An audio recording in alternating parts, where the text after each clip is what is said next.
Hi hi ತುಂಬ ದಿನ ಆಯಿತು ನಾನು ಹಸುಗಳ ಬಗ್ಗೆ ವಿಡಿಯೋ ಮಾಡ್ದೇನೆ. ತುಂಬ ಜನ ಕೇಳ್ತಾ ಇದ್ರು ಯಾಕೆ ಹಸುಗಳ ಬಗ್ಗೆ ವಿಡಿಯೋ ಮಾಡಿರಲಿಲ್ಲ ಅಂತ. ನಾನು ಔಟ್ ಆಫ್ ಕಂಟ್ರಿ ಹೋಗಿದ್ದೆ, ಹಂಗಾಗಿ ಮಾಡೋಕ್ಕಾಗಲಿಲ್ಲ. ನೋಡಿ ಇಲ್ಲಿ ಇದೆಯಲ್ವ ಎಚ್ ಎಫ್ ಹಸು. ಇದು ಆಗಲೇ ಕರು ಹಾಕಿ 5 ತಿಂಗಳಾಯಿತು. ಕರು ಹಾಕಿ ಇದು 6 ತಿಂಗಳಾಯಿತು ಕರು ಹಾಕಿ. ಇದು 6 ತಿಂಗಳಾಯಿತು. ನಾವು ಸೆಮೆನ್ಸ್ ಕೊಡಿಸಿದ್ದು.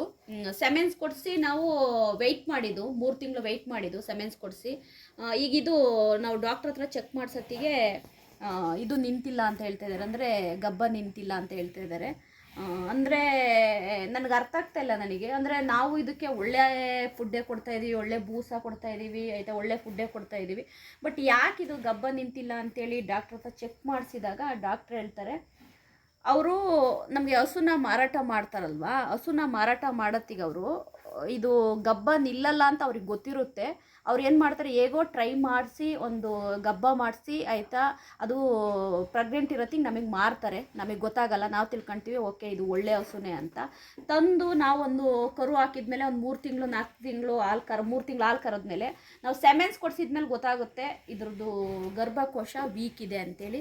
ಹಾಗಾಗಿ ನಾನು ಹೇಳೋದು ಏನು ಅಂದರೆ, ದಯವಿಟ್ಟು ನೀವು ಏನೇ ಒಂದು ಹಸುನ ತೊಗೊಳತ್ತಿಗೆ ನೀವು ನೋಡ್ತಿರ್ಬೋದು, ಹಸು ಚೆನ್ನಾಗೇ ಇದೆ ಆಯಿತಾ, ಹಸು ಚೆನ್ನಾಗೇ ಇದೆ ನೋಡಿ.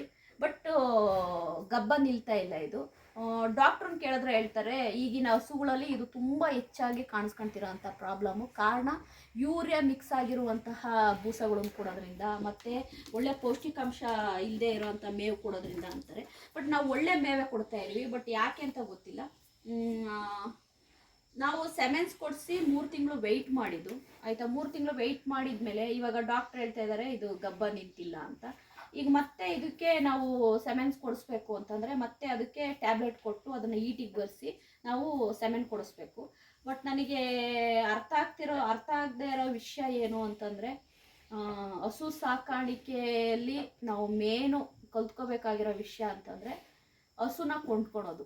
ದಯವಿಟ್ಟು ಯಾರೂ ಕೂಡ ಎಲ್ಲೋ ಪಂಜಾಬಲ್ಲಿ ಹಸು ಸಿಗುತ್ತೆ, ಇನ್ನೆಲ್ಲೋ ಹಸು ಸಿಗುತ್ತೆ ಅಂತ ಹೇಳ್ಬಿಟ್ಟು ಹಸುನ ತರೋದಕ್ಕಿಂತ, ಅಂದರೆ ಲಕ್ಷಾಂತರ ರೂಪಾಯಿ ಕೊಟ್ಟು ಹಸು ತರೋದಕ್ಕಿಂತ ಯೋಚನೆ ಮಾಡಿ ಆಯಿತಾ. ಈಗ ನೋಡಿ ನಾವು ಆಯ್ತು ಹತ್ತತ್ರ 1 ಲಕ್ಷ ಕೊಟ್ಟು ತಂದಿರೋ ಹಸು ಇದು. ಬಟ್ ನೋಡಿದರೆ ಇದು ನಿಲ್ತಾ ಇಲ್ಲ, ಅಂದರೆ ಗಬ್ಬ ನಿಲ್ತಾ ಇಲ್ಲ. ಈಗ ಇದಕ್ಕೆ ಏನು ಮಾಡಬೇಕು ಅಂತಲೂ ಗೊತ್ತಾಗ್ತಾ ಇಲ್ಲ. ಡಾಕ್ಟ್ರು ಬೇರೆ ಟ್ಯಾಬ್ಲೆಟು ಕೊಟ್ಟಿದ್ದಾರೆ, ಅಂದರೆ ಮತ್ತೆ ಈಟಿಗೆ ಬರುತ್ತೆ ಬಂದು ಮತ್ತೆ ಕೊಡ್ತೀನಿ ಅಂತೇಳಿ. ಆಮೇಲೆ ಇದಕ್ಕೆ ಟಾನಿಕ್, ನಾವು ವಿಟಮಿನ್ ಟಾನಿಕ್ ಹಾಕ್ತೀವಿ, ಮಿನರಲ್ ಮಿಕ್ಚರ್ ಕೊಡ್ತೀವಿ ಆಯಿತಾ, ಎಲ್ಲದೂ ಕೊಡ್ತೀವಿ. ಬಟ್ ಗಬ್ಬ ನಿಲ್ತಾ ಇಲ್ಲ. ಗೊತ್ತಿಲ್ಲ ನನಗೆ ಏನು ಇದ್ರದ್ದು ಇದು ಅನ್ನೋದು. ಹಂಗೆ ನಾವು ಹಸು ತಗೊಳೋದ್ರಲ್ಲಿ ಎಡವಿದು ಅಂತಂದರೆ ತುಂಬ ಲಾಸ್ ಆಗುತ್ತೆ. ಅದಕ್ಕೇ ಯಾರಾದರೂ ಹಸು ಫಾರ್ಮ್ ಮಾಡ್ತೀರಾ, ಹಸು ಕಟ್ತೀರಾ ಅಂದರೆ ದಯವಿಟ್ಟು ತುಂಬ ಕಾಸ್ಟ್ಲಿ ಆಗಿರೋ ಹಸುಗಳನ್ನು ತರಬೇಡ್ರಿ. ಒಂದೇ ಸರಿ ಮಕ್ಕೊಂಬಿಡ್ತೀರ. ಒಂದು 30,000ಕ್ಕೋ 40,000ಕ್ಕೋ ಇಲ್ಲ ನಾಟಿ ಹಸುಗಳು ಇಲ್ಲ ನಾರ್ಮಲ್ ಜರ್ಸಿ ಹಸುಗಳು ತಂದ್ಕೊಂಡು ಟ್ರೈ ಮಾಡಿ ಅದರಲ್ಲಿ ಸಕ್ಸಸ್ ಆಗಿ ಆಮೇಲೆ ಒಂದೊಂದೇ ಎಚ್ ಎಫ್ ತಂದ್ಕೊಳ್ಳಿ. ಸ್ಟಾರ್ಟಲ್ಲೇ ನೀವು ಎಚ್ ಎಫ್ ಹಸುಗಳು ತಂದರೆ ಅದು ನಿಜವಾಗ್ಲೂ ತುಂಬ ಹೊಡ್ತಾ ಬಿಡುತ್ತೆ. ನಾನು ಇದ್ರ ಬಗ್ಗೆ ಇನ್ನೂ ಒಂದು ವಿಡಿಯೋ ಮಾಡಿ ನಿಮಗೆ ಡೀಟೇಲಾಗಿ ಹೇಳ್ತೀನಿ. ನನ್ನ ಈ ವಿಡಿಯೋ ನಿಮಗೆ ಇಷ್ಟ ಆಗಿದ್ದರೆ ಲೈಕ್ ಮಾಡಿ. ಬಾಯ್ ಬಾಯ್. ಎಷ್ಟು ನೋಡಿ, ಅದ್ರ ಜೊತೆಗೆ ಇದಕ್ಕೂ ಕೂಡ ನಾವು ಸೆಮೆನ್ ಕೊಡಿಸಿದ್ದು. ಇದು ಗಬ್ಬ ಆಗಿದೆ, ಇವಾಗ ಇದಕ್ಕೆ 3 ತಿಂಗಳು ನೋಡಿ. ಇದಕ್ಕೆ ಗಬ್ಬ ಆಗಿದೆ, ಇದಕ್ಕೆ 3 ತಿಂಗಳು. ಬಟ್ ಅದು ಯಾಕೆ ಆಗ್ತಿಲ್ಲ ಅನ್ನೋದು ನನಗೆ ಅರ್ಥ ಆಗ್ತಾ ಇಲ್ಲ. ನೋಡಬೇಕು. ಈಗ ಅದಕ್ಕೆ ವಿಟಮಿನ್ ಟಾನಿಕ್ ಎಲ್ಲ ಕೊಟ್ಟಿದ್ದಾರೆ, ಮತ್ತು ಅದಕ್ಕೆ ಟ್ಯಾಬ್ಲೆಟ್ ಎಲ್ಲ ಕೊಟ್ಟಿದ್ದಾರೆ ಮತ್ತೆ ಈಟಿಗೆ ಬರೋಕ್ಕೆ.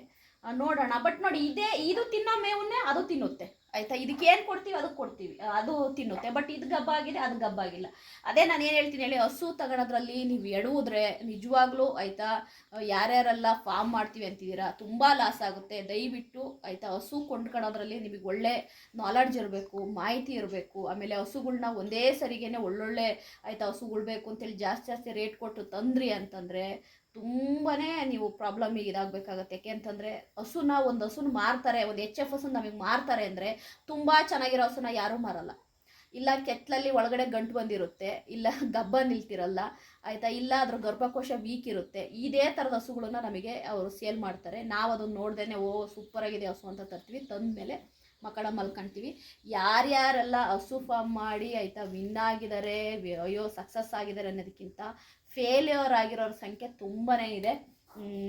ನನಗೆ ಗೊತ್ತಾಗ್ತಾ ಇಲ್ಲ ನನಗೆ. ನೋಡೋಣ, ಈ ಹಸು ಫಾರ್ಮ್ ಬಗ್ಗೆ ನಾನು ಇನ್ನೂ ಒಂದು ಕ್ಲಿಯರ್ ಆದ ವಿಡಿಯೋ ನಿಮಗೆ ಮಾಡಿ ಹೇಳ್ತೀನಿ.